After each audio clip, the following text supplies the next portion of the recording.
Happy holidays. Want to give your host a gift? Consider subscribing, rating, and reviewing the show this holiday season. It really helps the show grow. From all of us at Believe, have a Merry Christmas, everyone, and a happy holiday. Hello, and welcome to Around the Political World with John Rothman. I am your host, John Rothman. If you're a fan of the show, make sure to hit the follow button on the top right of Apple Podcasts, Spotify, or wherever you are listening at this very moment. When you hit follow, leave a review or share an episode with a friend. It helps other people discover the show, keeps us going. As I like to point out each and every day, it expands our base. I want to talk to you this morning very candidly, as I do every day, but today I want to give it to you off the bark. The President of the United States is a problem. I am reminded of March 21st, 1973, when John Dean came into the Oval Office and told the President of the United States, Richard Nixon, that there was a cancer growing on the presidency, that it had metastasized, and that it was a growing problem and would ultimately kill his presidency. If I were invited to sit in the Oval Office with Donald Trump, even though I know he wouldn't listen, I would tell him that what he is doing to the American political system is a cancer which must be removed. There is no doubt about it. Donald Trump is now going to the United States Supreme Court and asking for even greater power for his presidency. And the idea that he would be able to remove people who essentially are civil service employees, the fact that he would be able to dictate policy in this fashion is to me appalling. And the Supreme Court, I hope, will have the courage to just say no. I'm reminded that there was a time when Republicans in the United States Senate, including Barry Goldwater and Senator Hugh Scott, who was the Republican leader in the Senate, and indeed in the House, John Rhodes, who was the Republican leader, went to Richard Nixon, essentially to tell him the gig was up. It is time for the Republicans to stand up. And when the president said this morning to Politico that it's up to Pete Hegseth to determine whether to release that tape, which the president now says he has seen, and when asked for a direct opinion, he was unwilling to give it, which leads me to believe that we have to see that tape because there must be more on it. This administration has been covering up without any question. And then we heard the news yesterday that the president and his administration had decided that Martin Luther King Jr. birthday and Juneteenth would no longer be days with free admission to the national parks. No, he's changed it to Flag Day, which also happens to be Donald Trump's birthday. Do you understand? And I want to say this clearly. There is something seriously wrong with this president. And then we know that Vladimir Zelensky had the great courage to say there will be no territorial concessions by Ukraine to Russia. And what did Donald Trump say today, again, in that interview? He talked about the need for Zelensky to, understand the cards he's been dealt. Look, there is a simple reality. Who is president of the United States matters. And Donald Trump, to me, does not represent what the presidency should be. The question could be asked in expanding presidential power, do you trust this president giving him more power? And the answer, I believe, is a resounding no. And I think what really bothers me in all of this is the deafening silence of the Republicans. Where are the Barry Goldwaters? Where are the Hugh Scotts? Where are the John Rhodes? Where are those who were leaders of the Republican Party, who were willing to stand up to a president who really won a landslide? Remember, Nixon carried 49 of 50 states, won an overwhelming popular vote. Donald Trump did neither. And he can say over and over again that he won the presidency resoundingly. But the simple truth is, it doesn't matter, because we judge a president not on the past alone, but on the present. I saw, and you witnessed, the destruction of the East Wing of the White House. And where was the outcry? Where was the distress? We understand clearly Donald Trump's megalomania, and that's what it is. It is an effort by this president to establish himself, if not forever in the White House, to leave a legacy which, frankly, disturbs me. There is a moment in American history when people have to stand up. So let's be clear. If the President of the United States can listen to anyone, it has to be the Republicans. We saw it in the Jeffrey Epstein matter, where at first the White House refused categorically, unconditionally, to release any files. Only when the Republican Party in the House of Representatives overwhelmingly voted that the Epstein files should be released did the president finally cave. It was the first act of resistance by Republicans to a president who, well, I think is way out of line. This is a moment when the Republican Party needs to stand up, because even though Democrats are standing up, even though Democrats are speaking out, Democrats don't have the votes.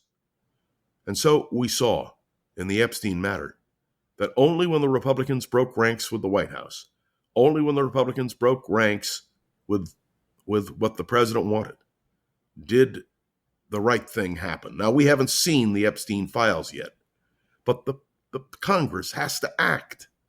And let me say, when it comes to Martin Luther King Jr.'s birthday in Juneteenth, the Congress should simply say no. Mr. President, we want to stick with these dates for free admission to national parks. And when the president talks about deep-sixing Zelensky and the Ukrainians, when he blames the Ukrainians for the war, when he clearly states things that are not true, the Republicans have to stand up and say something. I am deeply concerned about what is happening with the United States Supreme Court. I listened yesterday to the conservatives on the court, and the conservatives have a 6-3 majority.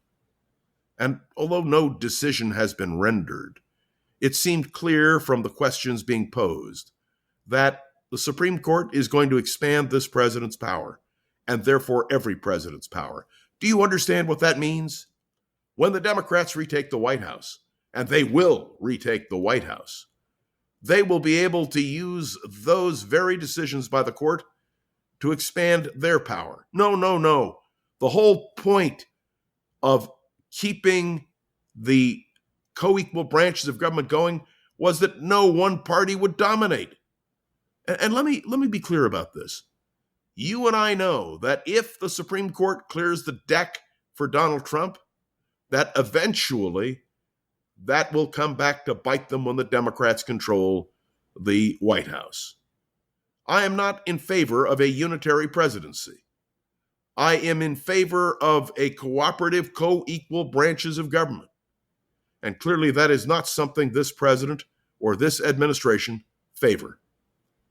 It is creating, and I would even suggest has created, an imbalance in power in this country. And it concerns me. There is a cancer growing on this presidency because the president of the United States is out of control. There are no ways which Congress or the court seem to be willing to stand up to constrain him. I have just used a few examples today and just referred a little bit to history, which I think is important. We must understand that the future of our country is very much at stake. Now, I want to come back to Ukraine for a moment because I want you all to understand that foreign policy is set primarily by the President of the United States. We know that secretaries of state have little impact. Not since John Foster Dulles have we had a Secretary of State who was in a position to really make policy. All other secretaries of state, including Henry Kissinger, have had to run policy by the White House. There is no doubt that Richard Nixon's concept of a strong president in command of foreign policy is what now prevails. I'm not sure that that's a good thing or a bad thing, but I do know very clearly that there is no check or balance on the president when it comes to foreign policy. Richard Nixon once said to me that 70% of a president's time is devoted to foreign policy. He said domestic policy, that is economic policy, basically takes care of itself. Well, my friends, we know that the tariff question is going to come before the United States Supreme Court, right? Right. And we know that the president traditionally cannot impose tariffs, violates the Constitution. And are you aware of the fact that the president of the United States, because of his tariff bill, is now proposing a $12 billion bailout for farmers? $12 billion of our money to bail out farmers, not because farmers have done anything wrong, but because this administration's policy on tariffs has been wrong. And the Congress and the Supreme Court must speak out. Can you imagine a $12 billion bailout? If the Democrats had done this, can you imagine what the Republicans would have said? But you see, the shoe is on the other foot. And make no mistake, the reason there will be a $12 billion bailout relief for farmers is because of the president's policies. I listened yesterday to the Secretary of Agriculture try to make a case while standing at the White House, and I was frankly so saddened by what was clearly a defense of an indefensible position. Listen, every single moment. I want to go to one other topic. I really want you to understand this. Did you see what happened at the Kennedy Center the other night? Donald Trump, front and center, even suggesting that it should be the Kennedy Trump Center for the Performing Arts. Did you hear that? Do you understand the distress in the arts community over Donald Trump and his policies relative to the Kennedy Center? He is now the chairman of the board or the president of the Kennedy Center, the Kennedy Trump Center. This egomaniacal approach is horrific. By the way, you know they've now named the Peace Center in Washington the Donald J. Trump Peace Center. It's absolutely unbelievable. Now, I began by making a statement about John Dean and a cancer on the presidency. My dear friends, I believe with all my heart that there is a cancer on this presidency caused by this president.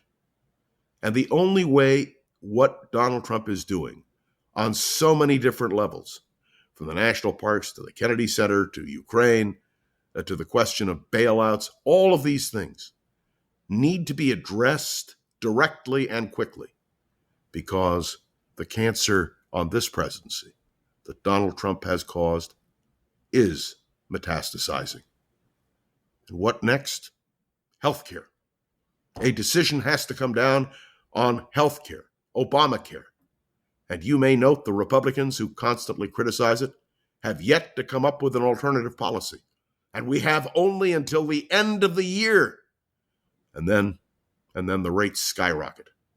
And what do we hear from the White House? What do we hear from Republicans in Congress?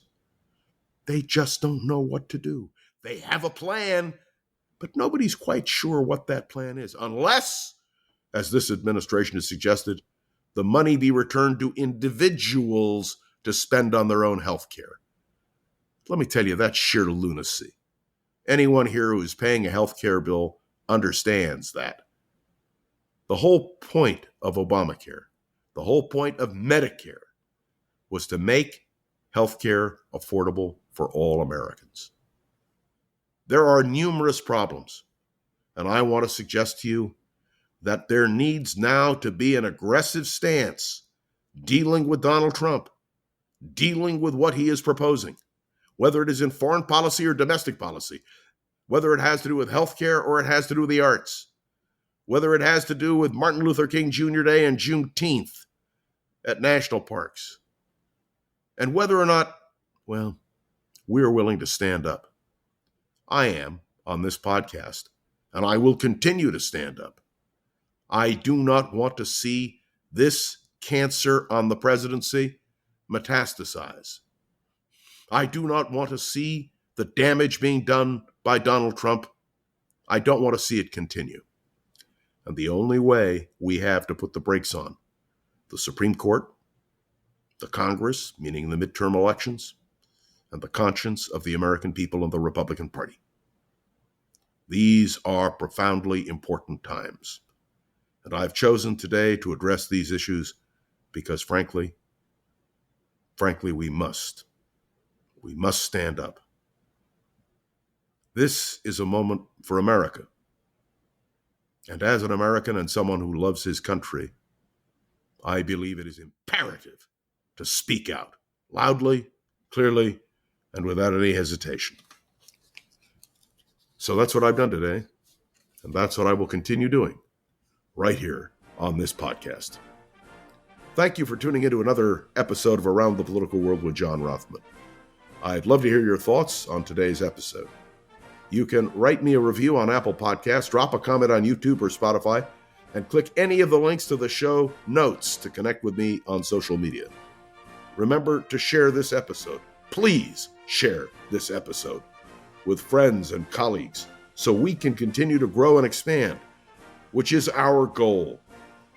Remember, this show has been getting so much positive attention that we're excited to bring on advertising support. This will, I believe, help us create more opportunities for Around the Political World with John Rothman. And of course, no podcast can be complete without expressing my deep appreciation to Gogo Zoger, who makes sure this podcast is up and running every single day. I'll be back tomorrow, I hope with better news. But if not, I'll be back anyway.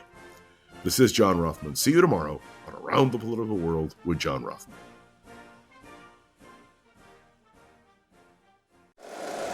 If you like the show, please take a moment to rate, review, and subscribe. It really does help the show to grow. Thank you for listening.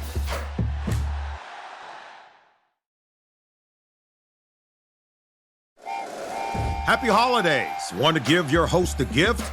Consider subscribing, rating, and reviewing the show this holiday season. It really helps the show grow. From all of us at Believe, have a Merry Christmas, everyone, and a Happy Holiday.